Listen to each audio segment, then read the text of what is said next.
മച്ചാമാരെ ഇന്ന് പുതിയൊരു വെറൈറ്റിയാണ് നമ്മുടെ DSP ബ്ലാക്ക് കോക്ടെയില് സോഡ. ഇത് വെച്ചിട്ട് നമ്മൾ പരീക്ഷിക്കാൻ പോണ കേട്ടോ. അപ്പോ DSP ബ്ലാക്കിന്ന് ഒരു പെഗ്,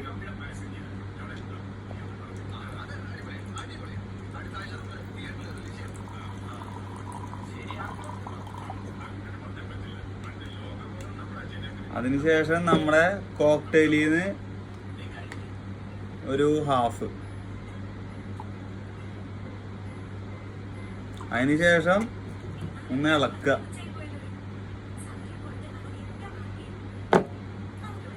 അതിനുശേഷം നമ്മുടെ സോഡ, വെറും സോഡ കേട്ടോ.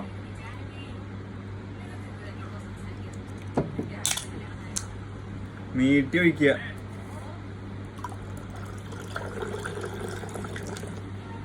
എന്നിട്ട്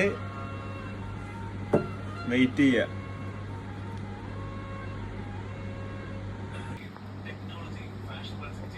കുഴപ്പമില്ല, നല്ല മിക്സ് ആയിട്ടുണ്ട് കേട്ടോ. ട്രൈ ചെയ്യാവുന്നതാണ്. മച്ചന്മാരെ എൻ്റെ വീഡിയോ ആദ്യമായിട്ട് കാണുന്ന ആൾക്കാരാണെന്ന് സബ്സ്ക്രൈബ് ചെയ്യുക, ബെൽ ബട്ടൺ അമർത്തി അടുത്ത വീഡിയോ ആയിട്ട് വീണ്ടും കാണാം.